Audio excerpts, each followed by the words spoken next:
오늘 나의 해방일지 10번째 시간입니다. 이제부터 성령님을 따라 산다라는 제목으로 우리가 함께 말씀을 나눴으면 좋겠습니다. 지난주에 우리는 그리스도인의 자유라는 것을 주제로 나눴죠. 첫 번째로는 율법주의로부터 자유, 정죄함으로부터의 자유를 나눴습니다. 두 번째로는 무법주의로부터의 자유를 나눴습니다. 이것은 우리가 죄를 지으려는 욕망으로부터의 자유입니다. 자, 그런데 우리가 지난주에 말씀을 나누고 살았다면 이번 한 주가 참 자유로울 것 같이 우리가 생각이 됐는데, 이번 한 주도 여러분 어떻습니까? 그냥 마치 에스컬레이터를 타면은 그냥 우리가 올라가듯이 우리가 저절로 자유롭게 하나님 나라를 누리도록 세상이 우리를 가만히 내버려 두지 않습니다. 끊임없이 생각과 생각이 충돌합니다. 이게 정말 하나님의 뜻일까? 아니면 이게 내 뜻일까? 아니면은 심지어 이게 하나님이 주신 나의 마음인 척하고 사탄이 나를 유혹하는 것이 아닌가? 라는 수만 가지 생각이 우리가 들고요. 늘 하나님 중심으로 살고 싶은데 한 주를 지나고 보니 결국에는 자기 중심적으로 살고 있던 내 모습을 발견합니다. 그래서 사도 바울이 갈라디아 성도들에게 말하는 복음의 자유를 누리는 것이 정말 가능할까라는 질문이 들 정도로 괴로워하는 내 모습을 가끔은 발견하게 됩니다. 오늘은 이 그리스도인들의 내면에서 벌어지는 그 갈등을 함께 여러분과 나누고 싶습니다. 우리 16절 17절을 함께 읽어보도록 하겠습니다. 시작.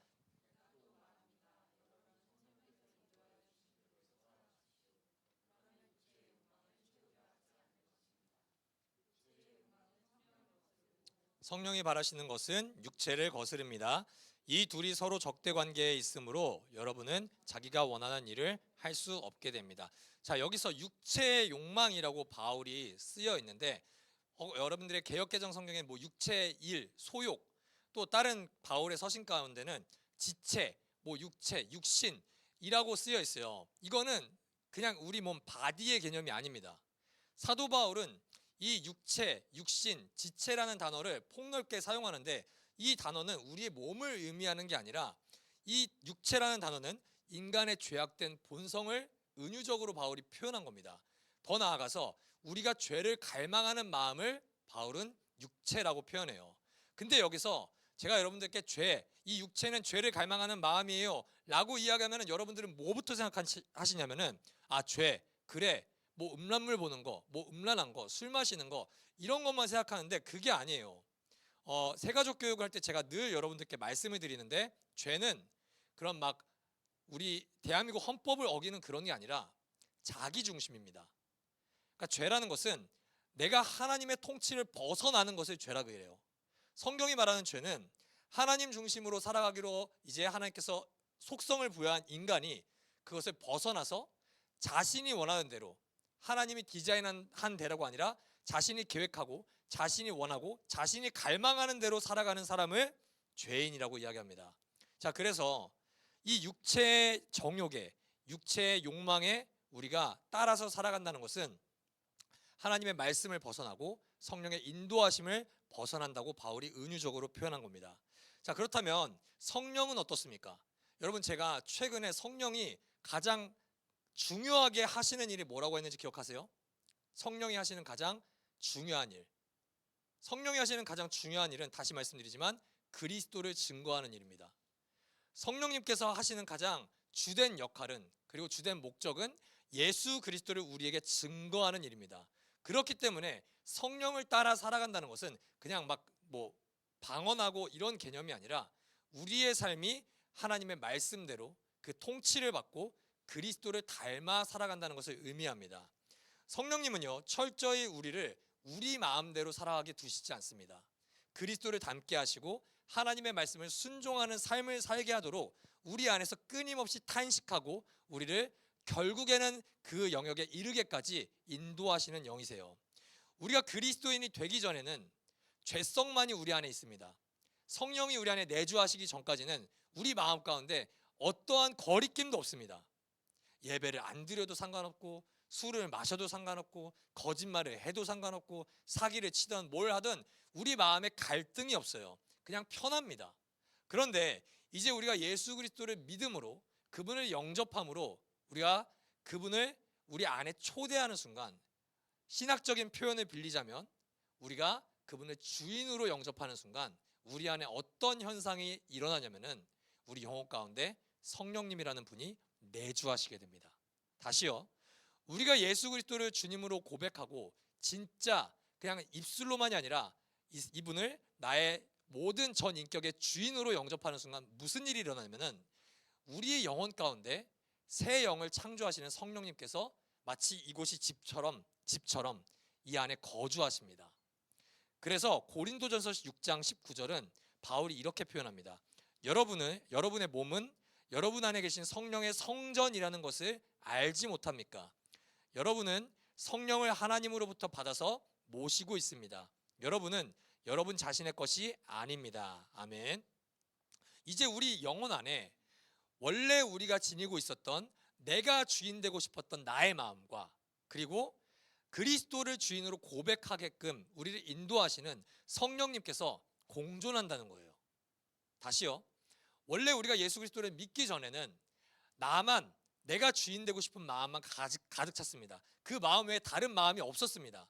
어떤 누구의 눈치도 볼 것 없고 내 마음대로 살면 됐습니다. 그런데 우리가 예수 그리스도를 주인으로 고백하는 순간 우리 이 영혼 안에 새로운 존재가 거주하게 됩니다. 누구라고요? 성령님이라고요. 그래서 이 성령님이 우리에게 불어넣으시는 마음과 우리의 옛 마음이 충돌을 일으킵니다. 자, 이거를 좀 더 로마서 7장에서는 훨씬 정확하게 바울이 표현하는데 이렇게 표현합니다. 나는 속 사람으로는 하나님의 법을 즐거워하나 내 지체에는, 여기서 지체를 아까 말씀드렸죠, 육체에는 다른 법이 있어서 내 마음의 법과 싸우며 내 지체에 있는 죄의 법에 나를 포로로 만드는 것을 봅니다. 여러분, 만약에 여러분들이 하루를 살아갈 때, 여러분들이 한 주를 살아갈 때 내 육신의 법과 성령의 그 소욕이 충돌하지 않는다. 여러분은 100% 그리스도인이 아닙니다. 다시요. 만약에 내가 그리스도인으로서 살아갈 때 마음과 마음의 충돌이나 갈등이 없는 사람은 저는 단언할 수 있습니다. 그 사람 그리스도인이 아닙니다. 그리스도를 믿지 않는 사람은 내면에 거스름이 전혀 없습니다. 내가 뭘 하든 꺼리낌이 없습니다. 왜냐하면 눈치를 볼 사람이 없어요. 왜냐하면 나밖에 없으니까. 그런데 성령님께서 내 안에 내주하시는 분들은 내가 욕망에 넘어질 때 죄책감이 생깁니다. 물론 복음은 죄책감에서 자유하라고 하지만 이 죄에 넘어진 것에 대해서 슬퍼합니다. 왜냐? 우리를 죄에 무너지게 살게 하는 것이 성령님의 계획이 아니기 때문입니다. 그래서 이 만약에 연약함 때문에 넘어졌어도 속상함을 느끼고 다시금 하나님께서 우리 안에서 탄식하십니다. 그러면 안 돼. 다시 일어나야 돼. 너를 향한 계획과 너를 향해 내가 주고 싶은 선물은 이런 게 아니다. 다시금 말씀으로 돌아서라. 그 마음이 끊임없이 싸워요. 그렇다면 우리 안에 남아있는 죄성인 육체와 하나님의 성령은 어떻게 우리 삶에 각자 다른 방향을 제시하는지를 오늘 한번 여러분들과 나눠보도록 하겠습니다. 첫 번째로는 육체의 일이 어떤 것인지를 나누고, 두 번째로는 성령님의 일이 어떤 것을 행하시는지를 나누고, 마지막으로 우리가 성령님의 열매를 우리가 어떻게 가꾸어 가야 되는지를 우리 설교 가운데 나눌게요. 자, 먼저 육체의 일을 나누겠습니다. 바울은 오늘 육체의 일, 우리가 하나님을 몰아내고 내 마음속에서 내 삶에서 내가 주인 노릇 하고 싶은 그 죄악된 욕망을 좀 더 세분화해서 우리에게 제시합니다. 19절에서 21절 한번 읽겠습니다. 육체의 행실은 환히 드러나는 것들입니다. 곧 음행과 더러움과 방탕과 우상숭배와 마술과 원수매줌과 다툼과 시기와 분냄과 분쟁과 분열과 파당과 질투와 술취함과 먹고 마시는 노름과 그와 같은 것들입니다. 내가 전에도 여러분에게 경고하였지만 이제 또다시 경고합니다. 하나님의 나라를 상속받지 못할 것입니다. 아멘. 자, 바울은요, 우리의 죄악된 욕망을 네 가지로 분류합니다. 물론 이 네 가지 외에도 다른 우리의 욕망들이 있지만 오늘 갈라디아서 5장에서 크게 말하는 것은 네 가지입니다. 첫 번째, 성적인 범죄입니다. 다시요, 성적인 범죄입니다. 성적인 범죄는 음행과 더러움과 방탕이라는 단어로 오늘 성경에 표현했습니다. 여러분, 성경이 말하는 음행의 범주가 어딜까요? 성경이 말하는 음행의 범주. 예를 들어 보겠습니다. 좀 더 쉽게 표현할게요. 성경이 허용하는 성적인 관계는 어떤 관계입니까? 어떤 관계예요? 부부입니다. 심지어 남녀 부부를 저는 이제는 이야기하고 싶습니다. 네. 여러분들이 동의를 하시는지 모르겠지만 성경은 이야기합니다. 남녀로 이루어진 부부의 성관계가 성경이 허용하는 성적인 관계의 영역입니다. 이것을 벗어나면 음행입니다. 그러면 질문해 볼게요. 내가 결혼했어요. 박소연이랑 결혼했잖아요. 제가 다른 여자와 성관계를 했어요. 음행이에요? 음행이 아니에요? 음행입니다. 제가 소연이랑 결혼하기 전이에요. 성관계를 합니다. 음행입니까? 음행이 아닙니까? 아니에요? 음행이에요. 성경은 시대와 문화에 따라서 해석하는 것도 중요하지만 성경은 하나님께서 절대적으로 원칙이 주시는 것이 있어요. 그게 뭐냐? 부부끼리 안의 성관계입니다. 성경은 부부가 되기 전에, 혼인을 이루기 전에 하는 혼전 성관계를 좋아하지 않습니다. 만약에 여러분들이 혼전 성관계를 했다면 여러분 회개하시기 바랍니다. 그리고 여러분들이 결혼 이후에 배우자와 성관계를 절대 하지 않으시기를 목회자로서 권면합니다. 여기서 음행이라는 단어가 여러분들이 잘 아는 단어입니다. 포르네이아라는 단어를 씁니다. 이 단어가 우리 삶 가운데 가장 많이 쓰이는 게 바로 포르노입니다. 그리스 로마 사회에서는요, 팍스 로마나라는 평화와 자유 안에서 성적인 자유함을 자기가 마음껏 누릴 수 있었습니다. 노예와도 관계를 하고 내 아내가 아니어도 관계를 하고 모든 남자, 남남, 여여, 심지어 동물, 이 모든 성관계가 자유로웠어요. 하나님께서는 말씀을 통하여서 그것이 결코 하나님 안에서 안전한 관계가 아니라고 선언합니다. 이 음행이 더 나아가서 어떻게 빠지냐? 방탕으로 빠지게 됩니다. 우리 성경에는, 개역개정에는 이것을 호색이라고 이야기합니다. 이 호색은요, 성적인 죄에 너무 지나치게 빠진 나머지 중독된 상태입니다. 그래서 음행이 예를 들면 이런 거예요. 중고등학생이 음란물을 처음 해볼 때는 두려움을 느낍니다. 아씨, 엄마한테 걸리면 어떡하지? 엄마 문 잠궈놔.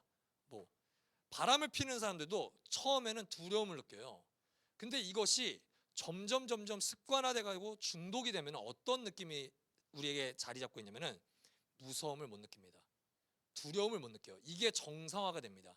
그게 개역개정에 쓰인 호색의 상태입니다. 여러분, 이것은 모두 음행의 소욕에 지배당하는 것입니다. 이것이 성적인 우리가 영역에서 저지르는 음행이에요. 두 번째로 우리가 하나님의 뜻을 벗어난 육체의 욕망은 종교적인 범주입니다. 이것을 우리 성경에는 우상숭배와 마술이라고 적혀 있습니다. 우상숭배는요, 여러분들이 잘 아는 겁니다. 하나님이 아닌 다른 것을 하나님보다 더 만족하고 즐거워하며 섬기는 일입니다. 대부분 사람들은요, 우상숭배를 이렇게만 생각합니다. 설날이나 추석에 제사 지내는 것, 또한 이슬람이나 불교 사원에서 절을 하는 것, 이것만을 우상숭배라고 해서 많은 그리스도인들이 나는 우상숭배하고 있지 않아요 라고 생각하는데 그건 철저하게 착각입니다. 우리가 만약 하나님을 믿더라도요, 여러분들이 지금 예배를 하나님을 믿어서 나오는 이 예배일지라도 하나님께서 주실 건강이나 하나님께서 주실 부가, 예를 들면 좀 더 노골적으로 말하자면 돈이 하나님보다 더 기쁘고 만족스러워서 하나님을 믿고 있다면 여러분들은 하나님을 그 돈과 건강 밑에 두고 있는 겁니다.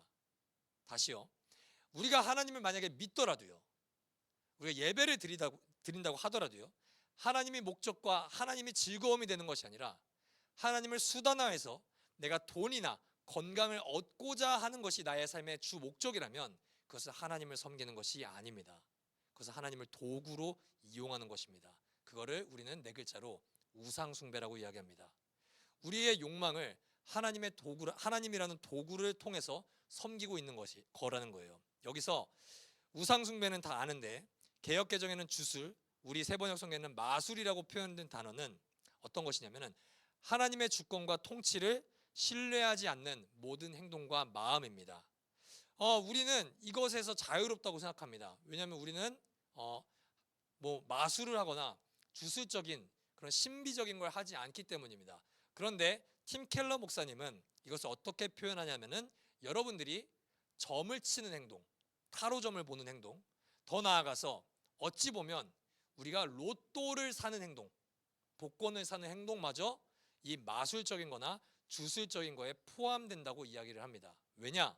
그 중심에는 하나님의 선하신 통치보다 운과 요행을 믿는 믿음이 우리 속에 자리하고 있기 때문입니다.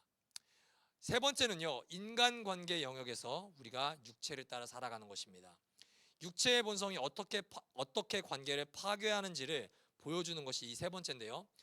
성경에 이렇게 써 있죠. 원수 맺음과 다툼과 시기와 분냄과 분쟁과 분열과 파당과 질투. 근데 이것은 다시 두 가지 그룹으로 나눌 수가 있습니다. 첫 번째는 마음의 영역, 두 번째는 행동의 영역. 당짓는 것, 파당은 서로 간의 경쟁심입니다. 서로를 인정할 수 없는 이기적인 야망, 사사로운 동기가 부여된 주된 원인입니다. 시기와 질투는 어떻습니까? 철저하게 남의 것을 탐하는 욕심과 분노입니다. 그리고 누군가와 내가 원수를 맺는다는 것은 화목을 명령하신 하나님과 반대로 미움과 인간에 대한 적대적인 태도입니다. 방금 전에 말씀드린 네 가지는 우리 마음 속에서 일어납니다. 이 마음 속에서 이것들이 우리를 지배하기 시작할 때 어떤 결과가 나타나냐? 분쟁이 나타납니다. 분쟁이 사전으로 검색해 보니까 이런 표현이더라고요. 논쟁을 일삼거나 굳이 싸움을 거는 일. 그리고 분냄은 우리의 분노가 폭발하는 일입니다. 이 분쟁과 분노가 폭발할 때 우리는 어떤 현상을 맞이하냐 되면 분열과 파당이 일어나게 됩니다. 교회 안에서도 작은 분쟁이, 작은 분열이 결국에는 이 사람파, 저 사람파를 만들게 됩니다. 우리나라도 끊임없이 양극단으로 갈라치기가 되는 이유가 서로를 절대 인정할 수 없기 때문입니다. 서로를 향한 분노가 우리 안에 어느 순간부터 자리 잡고 있을 때 모든 선거는 각자의 더 아름다운 공약에 집중하는 것이 아니라 각자를 어떻게 보면 더 파멸로 이끌어갈 건지에 대한 싸움으로밖에 번지지 못합니다. 그래서 성령의 인도하심을 따를 때 내 육체의 마음을 따르는 인간관계가 아니라 우리는 서로 화목함을 추구하게 됩니다.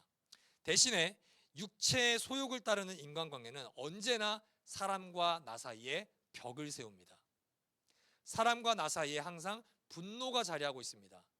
여러분, 우리의 인간관계 속에서 여러분들의 관계를 한번 생각해 보십시오. 나는 사람과 계속해서 분노와 분리됨을 추구하는 사람인가? 아니면 나는 나와 다를지라도 이 사람과 화목을 추구하는 사람인가?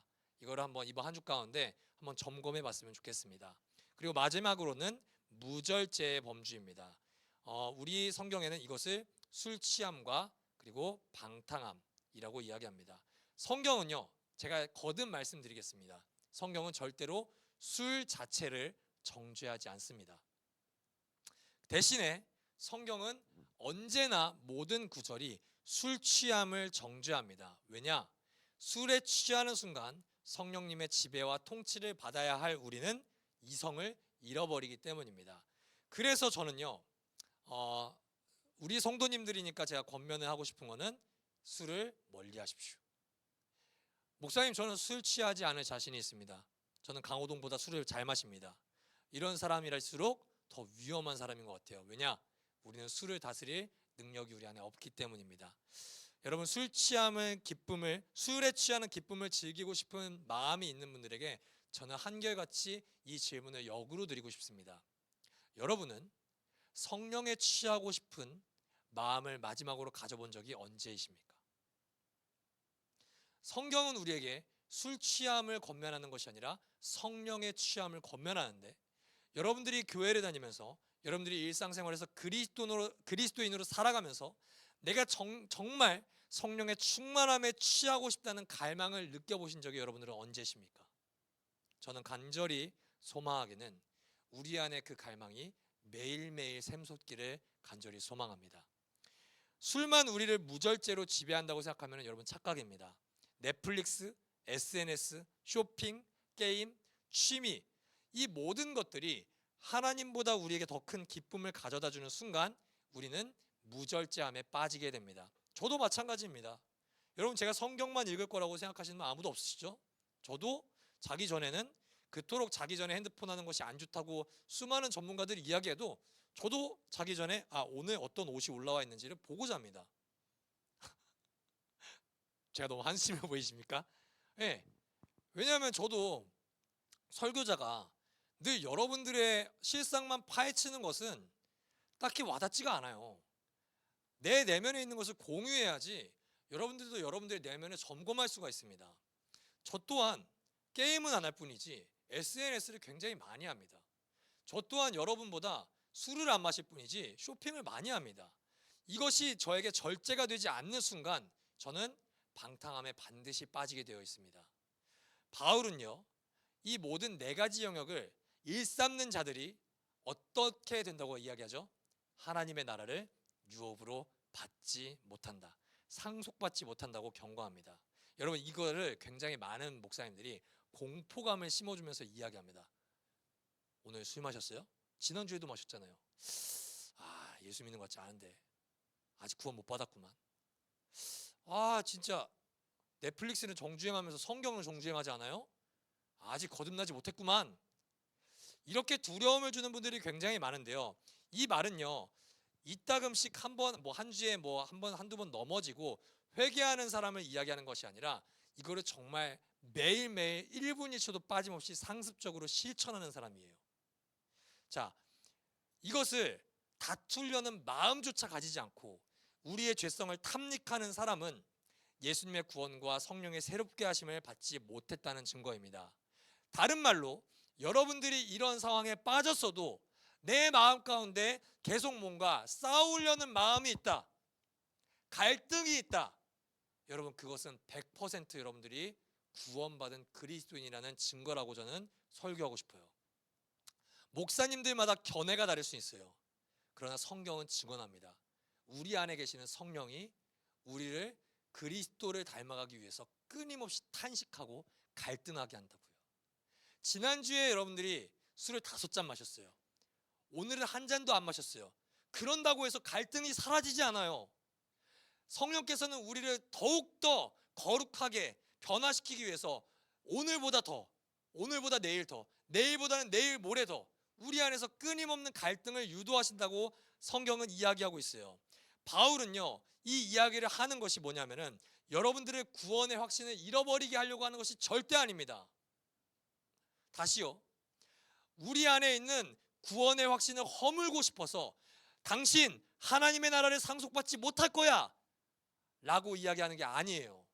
사도 바울이 우리에게 이야기하는 것은 이제 너의 그 안일하게 살아갔던 육체의 욕망을 퇴치해라, 이것을 말하고 싶어서 바울이 오늘 하나님의 나라를 유업으로 받지 못할 거다 라고 우리에게 경고를 하는 것입니다.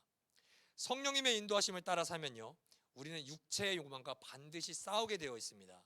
그리고 점점 우리의 욕망을 십자가에 못 박으며 이것으로부터 자유함을 얻게 됩니다. 그리고 우리 삶에 우리가 그토록 원하고 바라고 기도했던 성령의 열매를 맺고 살아가게 되죠. 그 일이 어떤 것인지 우리 5장 22절, 23절을 함께 읽어보도록 하겠습니다. 시작.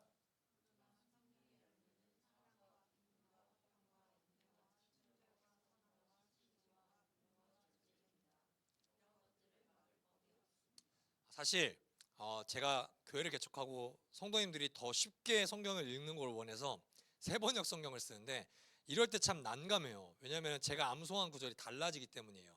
사랑과 희락과 화평과 오래 참음과 자비와 양선과 충성과 온유와 절제니 이 같은 것을 금지할 법이 없느니라고 해야 되는데 이렇게 하니까 제가 이야기를 할 수가 없어요. 이거를 신학생들은 다 외우고 있습니다. 시험에 나오기 때문에요. 자, 여기서 육체의 행실처럼 바울은 성령의 행실은 이겁니다 라고 이야기를 해야 되는데 성령의 행실이라는 표현을 쓰지 않습니다. 어떤 표현을 쓰죠? 성령의 열매라는 표현을 씁니다.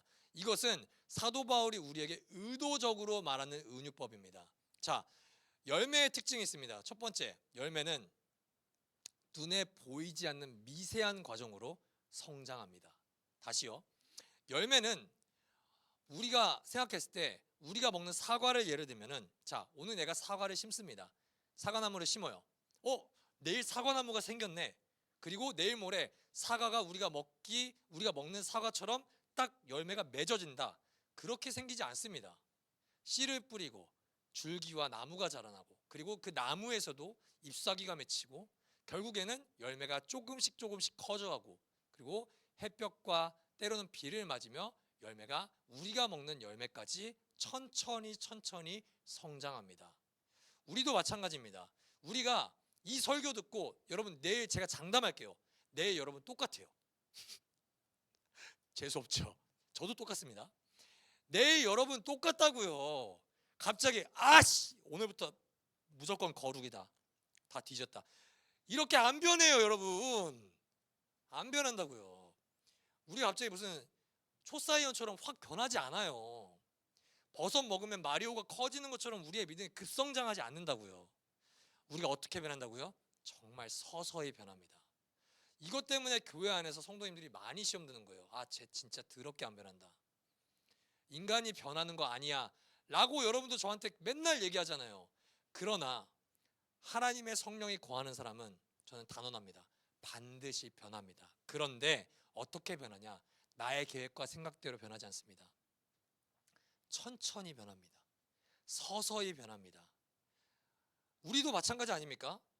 여러분 뭐 10년 정도 예수를 믿은 사람 10년 전에 내 모습을 보세요. 그리고 오늘 나의 모습을 한번 봐보십시오. 정말 지금도 우리는 사실 그지 같지만 10년 전에 상그지 같았던 나의 모습과는 조금 달라지지 않았습니까, 여러분? 그러니까 여러분 좌절하지 마세요. 오늘 그리고 내일 우리는 천천히 그리스도께서 우리의 형상을 이뤄가시는 존재예요. 두 번째, 열매는 반드시 자라난다. 다시요, 다 같이 한번 따라하겠습니다. 열매는 반드시 자라난다. 여러분 우리 안에 여러분들이 진짜 예수 그리스도를 믿으면 성경은 아까 말씀드린 것처럼 성령이 내주한다고 이야기해요.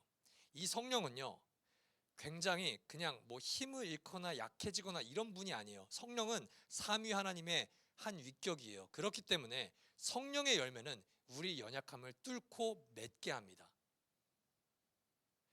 우리가 연약해요.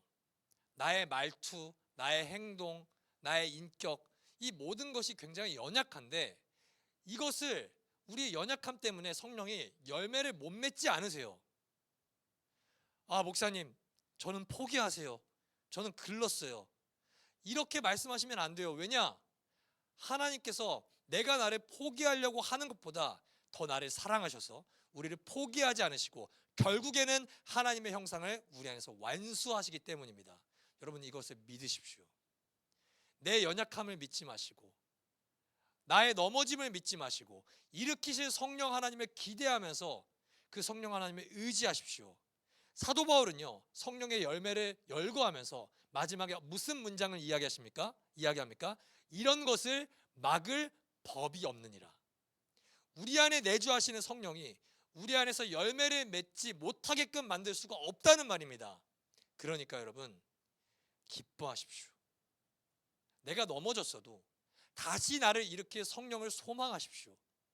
그러면 반드시 성령님께서 우리가 넘어져서 슬퍼하는 그 죄책감보다 더 큰 기쁨으로 우리를 일으켜 나가실 것입니다. 많은 사람들이 목사님 저는 진짜 성령께서 나와 함께 하시는지를 모르겠어요 라고 의심하는 이유가 하나가 있습니다. 그것을 저는 은사라는 단어로 정의하고 싶어요. 많은 사람들이 특별히 은사 중심적인 교회에 가면은 어떤 현상이 나타나냐? 와, 진짜 쟤처럼 방언으로 기도 좀 하고 싶다. 내 안에 성령이 안 계신 건가? 아, 진짜 나도 1시간 동안 뜨겁게 뭔가 기도해 보고 싶다. 뭔가 나도 뭐 쟤도 막 입신했다는데 나도 입신을 경험하고 싶다. 성령이 나 안에 계시지 않는 건가? 이렇게 굉장히 성령을 접근하는 분들이 있어요. 그는 굉장히 착오입니다. 성경은 절대 성령을 그렇게 이야기하지 않습니다. 여러분 제가 두 인물을 예를 들어 볼게요. 가룟 유다가 있습니다. 그리고 다윗이 왕으로 임명되기 전에 사울이라는 왕이 있었죠. 이 두 사람이 은사가 없었을까요? 은사 있었습니다. 여러분 주님께서 십자가에 못 박히시기 전에 주님께서 제자들을 각 마을마다 보내요. 거기에 유다도 있었어요. 근데 제자들이 성경은 분명히 이야기하거든요. 제자들이 귀신을 내쫓고 병을 고쳐줬다고요. 그 안에 유다가 있었을까요? 없었을까요? 유다가 있었습니다. 유다가 없었으면 성경은 이렇게 기록했겠죠. 11명은 고쳤는데 유다는 고치지 못했다. 그는 왕따였다. 근데 성경은 그렇게 이야기하잖아요. 유다도 모든 일을 했다고요. 사울은 어땠습니까? 사울도 왕으로 임명되고 정말 많은 은사들을 행했어요. 그러나 그 둘은요, 성령으로 말미암아 심령이 새로워지지는 않았습니다. 은사는요, 심령이 변화되지 않는 사람들도 구사할 수 있습니다. 예를 들어 볼까요? 여러분, 성령의 사역을 한다고 말을 하는 목사님들 중에 언행이 굉장히 난폭한 사람들이 있습니다. 어른 성도들한테 반말하고 이리 와! 돈 내! 막 이런 얘기하고, 그리고 굉장히 은사 사역을 하는 사람들 중에서도 성적인 문란함에 빠져 있는 분들도 간혹 존재합니다. 왜일까요? 성령으로 말미암아 새로운 심령에 우리가 참여하지 않기 때문입니다. 사도 바울은요, 여기서 은사를 이야기하지 않습니다. 물론 은사를 얘기하는 성경도 있지만 바울이 우리가 성령이 내주하시는 증거는 철저히 열매를 이야기합니다. 이 성령의 열매는 왜냐하면 예수 그리스도의 성품이기 때문입니다. 우리가 착각하는 것 두 번째는 이 성령의 열매가 9가지라고 생각하는 거예요. 예를 들면 이겁니다. 성령의 열매는 사과처럼 사랑이 있고요, 귤처럼 희락이 있고요, 샤인 머스켓처럼 오렌지가 있어요. 여러분, 그게 아니에요. 여러분, 성령의 열매는 하나예요. 다시요, 성령의 열매는 몇 개라고요? 하나예요. 예를 들면 이런 겁니다. 자, 성령의 열매예요. 이쪽 면에는 라이트하우스가 새겨져 있고 이쪽 면에는 말씀이 새겨져 있습니다. 이쪽 면에는 사랑이 새겨져 있고 이쪽 면에는 절제가 새겨져 있어요. 이거는 하나입니다. 근데 측면으로 봤을 때 다르게 보이죠. 마찬가지로 우리 안에서 성령의 열매가 맺혀지는 삶을 살아간다는 것은 이 9가지가 균형적으로 성장한다는 것을 이야기합니다. 다시요, 우리 안에서 성령의 열매가 맺혀진다는 것은 이 9가지가 모두 균형적으로 풍성하게 성장한다는 거예요. 자, 여러분, 사람마다 성격이 다 달라요. 자, 기수성도님이 절제를 정말 잘해요. 목사님, 저는 절제를 참 잘합니다. 저는 원래 어렸을 때부터 오래 참는 것, 인내에 저는 특화되어 있는 사람입니다. 근데 만약에 기수성도님이 사랑이 없어요. 이거는 열매가 충성과 절제만 맺힌 게 아니라 그냥 기수성도님의 태생적인 기질이에요. 혹은 가정 환경에서 유전적으로 우리가 그 환경에 영향을 받는 거지 성령의 열매가 아니에요. 여러분, 성령의 열매가 맺혀지는 것은 이 9가지가 전인격적으로 성장하는 거예요. 외형적인 천성과 성령의 열매가 무관할 수 있어요. 이 사람은 자비가 넘쳐요. 근데 이 사람은 절제를 전혀 못해요. 이거는 성령의 열매가 아직 가꾸어 가지 않는 거예요. 이 모든 균형 잡힌 열매의 속성이 우리 안에서 자라기 시작할 때 우리는 비로소 성령의 열매가 우리 안에서 맺혀지고 있구나를 증명할 수 있습니다.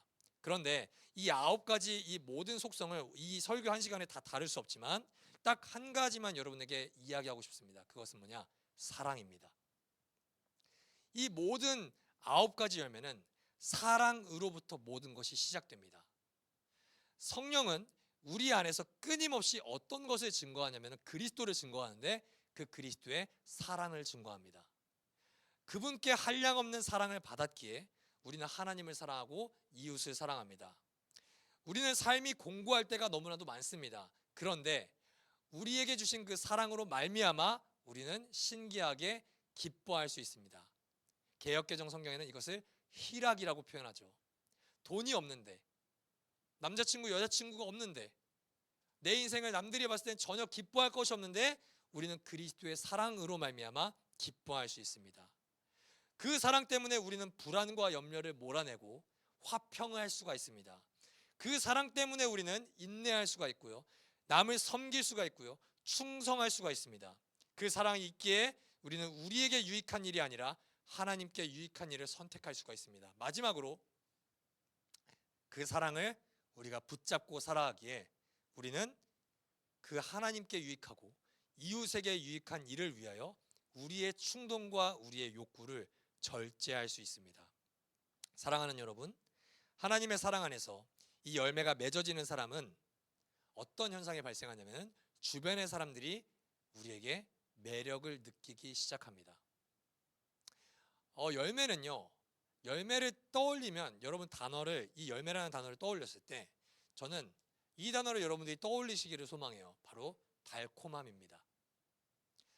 나라는 인간이, 나라는 존재가 성령의 열매가 맺어지기 시작하면은 이 9가지의 이 속성들에서 향기가 뿜어져 나오기 시작합니다.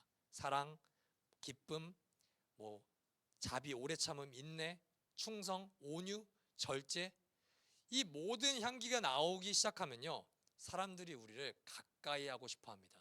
왜냐? 우리는 화목하게 하는 직분을 맡은 자로서 성령의 열매가 맺어지기 때문이죠. 그래서요, 우리와 함께 있는 사람들이 어떤 지경에까지 이르게 되냐면은 자기도 성령의 열매를 맺고 싶은 삶의 충동을 느끼게 됩니다. 우리가 율법주의와 무법주의에서 자유하면서 성령을 따라 열매를 맺어가는 그 갈망을 우리만 누리는 것이 아니라 옆에 있는 사람들도 이것을 갈망하게 된다고요. 그렇다면 마지막으로 어떻게 하면 성령의 열매가 우리 안에 가꿔질 수 있는지를 한번 나누고 설교를 마치도록 하겠습니다. 우리 24절, 25절 함께 읽습니다.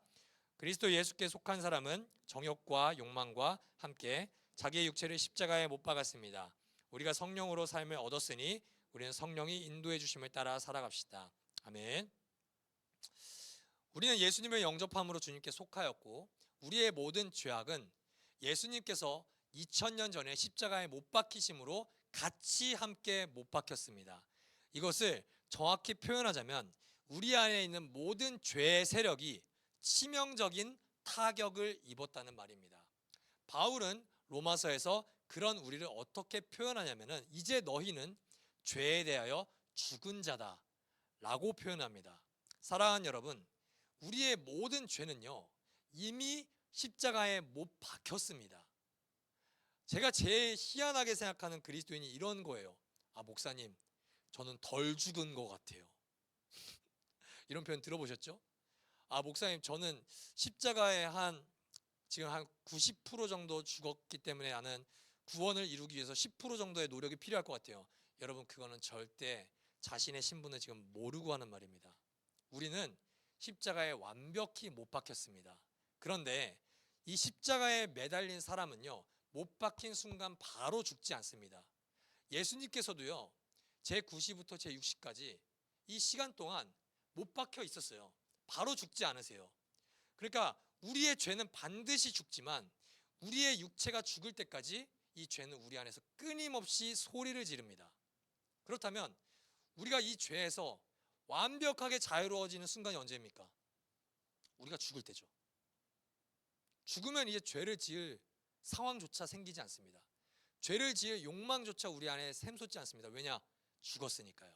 그러나 우리가 죽는 그 순간까지 우리의 옛 자, 육체의 욕망은 우리에게 소리칠 겁니다. 야, 내가 왕이야. 나를 따라 살아야지. 끊임없이 소리칩니다.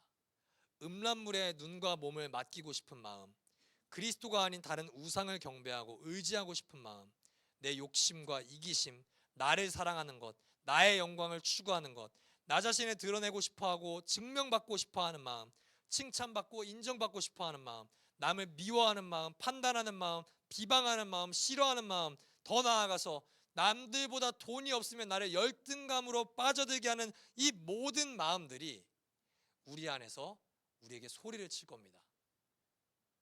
그 마음들은 아직도 자기가 살아있다고 외칩니다. 그 마음들은 아직도 우리의 왕이라고, 너는 나 없으면 안 된다고 소리를 칩니다. 그때 여러분 단호하게 선언하십시오. 그랬던 너의 그 마음 가운데, 너의 그 외침 가운데 이끌렸던 나는 십자가에 못 박혀서 죽었다. 그토록 돈을 갈망하고, 그토록 남의 인정을 갈망하고, 그토록 쾌락을 갈망하고, 그토록 우상 숭배를 갈망했던 나의 옛 자아는 이미 십자가에 못 박혔다. 이거를 선언하십시오. 이제 나는 그 욕망을 따라 살아가는 것이 아니라 내 안에 나를 통치하고 계시는 성령님의 인도하심을 따라 살아간다. 여러분, 그것이 우리에게 외치시는 성령의 음성입니다. 사랑하는 여러분, 성령님의 신비의 음성을 기대하지 마십시오. 그런 거는 있을 수도 있겠지만 여러분들의 삶에 없을 확률이 매우 큽니다. 그렇다면 성령님이 우리에게 말씀하시는 것을 어떻게 할 수 있냐? 제 설교가 절대 아닙니다. 저의 말이 아닙니다. 오직 성경을 통해서 여러분 들으시길 바랍니다. 성령은 말씀을 벗어날 수가 없습니다. 성령은 말씀을 통해 우리에게 하나님의 사랑을 증거하십니다. 그렇기 때문에 오늘 내가 하루를 말씀을 펼쳐서 이 말씀에 귀를 기울이실 때 이 말씀이 나의 삶 가운데 자양분이 되어서 성령님은 이 말씀을 통해 우리 삶에 열매를 가꾸어 가실 것입니다. 세상의 헛된 것을 욕망하던 내가 십자가에 못 박혔음을 선포하십시오. 내가 이제 십자가에 못 박혔습니다. 나는 옛 자아로 살지 않습니다. 이제 나는 그리스도의 말씀을 따라 삽니다. 이제 나는 이 그리스도의 말씀을 계속해서 나의 영혼 가운데 외치시는 성령님의 인도를 따라 삽니다. 사랑하는 여러분, 이제 이 한 주 육체의 일이 아니라 성령의 열매가 여러분들과 저의 삶 속에서 아름답게 열매 맺어지기를 간절히 소망합니다. 그리하여 이 열매가 향기를 내뿜고 그 달콤함이 나를 물들이고 내 주변의 사람들을 물들이고 더 나아가 이 도시 지역을 하나님 나라로 물들이기를 우리 주 예수 그리스도의 이름으로 축복합니다. 우리 함께 찬양하고 기도하겠습니다.